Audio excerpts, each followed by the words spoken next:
All right, so the chord lovers should be loving today because motherfucking H and F is the topics of the day. So here's one thing I want to tell you guys. There's I've recently kind of been like dialing myself back from VH meetings. Obviously, the content uploads aren't there, not because I'm trying to avoid anything. I do have one or two topics, but it's one of those things where I don't feel like it's a pressing conversation to have. So I kind of wait for, I don't know, just the mood to come to sit down and do this. This hasn't happened recently. And also this kind of trickles down to me and my DMs and whatnot too. Like, if you're somebody I know that I've talked to a bunch of times and you have something you want to ask me or you want to talk about something, I'm there for you. If you're asking me something that you can Google search, I'm not really paying attention.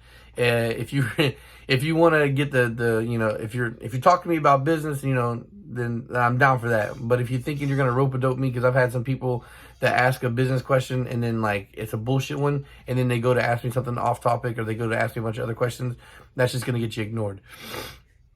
So one of these things that not keeps popping up, it doesn't happen a lot, but it's one thing that's come up in DMs a couple times, like how do I build a G23 or whatnot, and I'm just, I'm not here to try and step you through some shit like that. Just go, because right now I don't even really remember. Like, it's been years and years since the last time I looked into the G23. I would have to go search for it again too. I know you guys think I'm some kind of great repository of knowledge, but I'm not. That's why I do the videos, so that way I can have all the knowledge here. And I think even in my G23 video, I was just kind of talking about the horsepower potential of a G23, and I wasn't really talking about how to build one. And I'm just so go.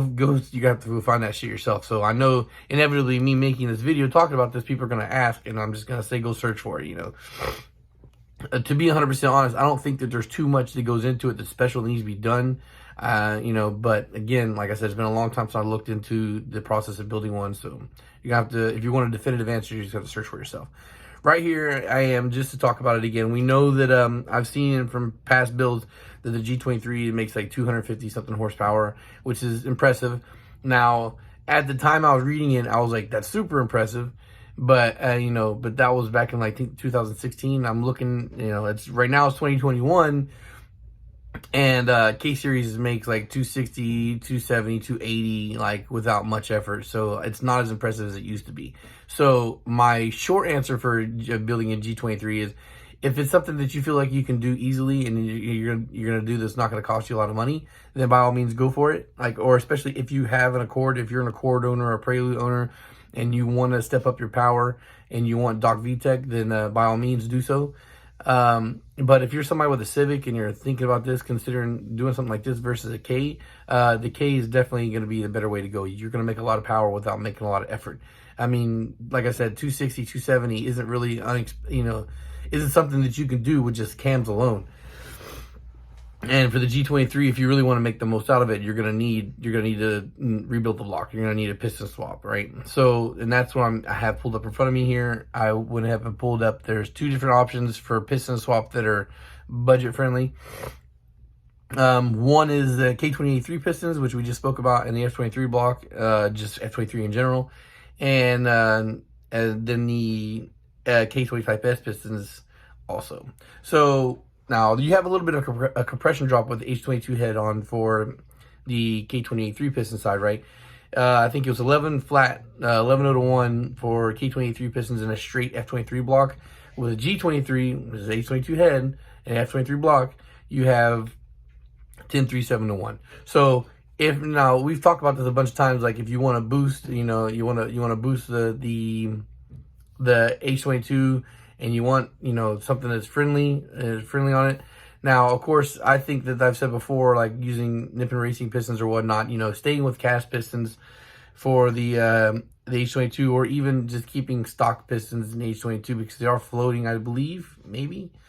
Then I guess, with H22. But anyway, I've talked about the H22 a bunch of times on the solutions, different solutions for boosting an H22 with FRM sleeves. Don't really want to talk about that now.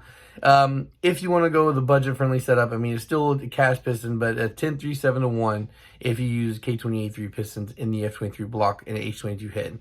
Now, if you want to use the Type S pistons, it's 11-55-1. So if you're looking for a G23 and the solutions to boost, then I wouldn't suggest going with the Type S pistons because it's going to put you decently high. I just said that I wouldn't mind 11.0 to 1, but 11.5, I guess you can still do it. I mean, considering the fact that, Type R pistons in a K20 or 11.5 and people boost that stock, so it's whatever. I mean, you can do it, but I would think I would tend to favor the K23 piston on the safer side of compression if you're going to boost that block. But if you want to run a G23 NA, the 11.5 compression with the Type S piston isn't a bad option. Although, like I said, I'm pretty sure that block or that build I saw years ago, the G23 was like 250 something horsepower. So it's not going to be one of those things that's going to blow you away. And I think that engine was on the fully built side. Like, I think it was a ARP rod bolt upgrade. So I guess not fully built, but very mostly built. Like ARP rod bolt upgrade to the rods, the Type S pistons, and I believe it had cams as well. So that's a pretty extensive build for 250 something horsepower.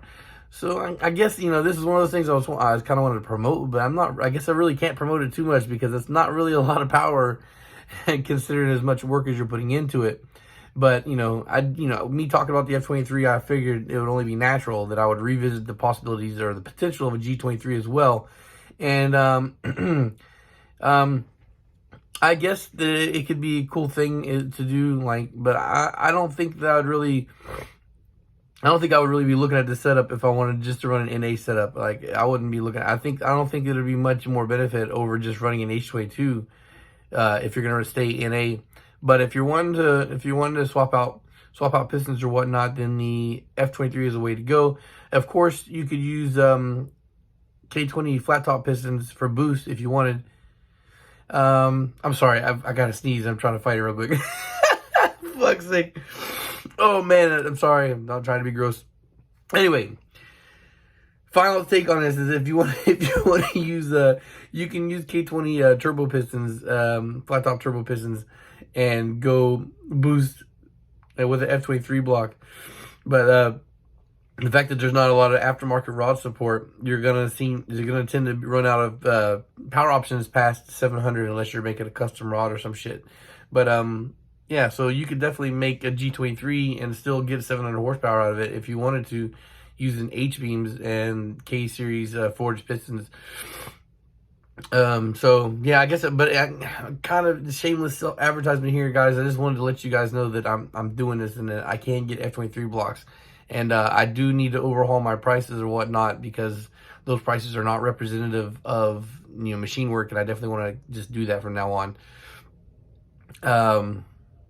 Yeah, so that's it. I guess I'm gonna wrap up this video. Social media links in the description down below. And peace. Thanks for watching.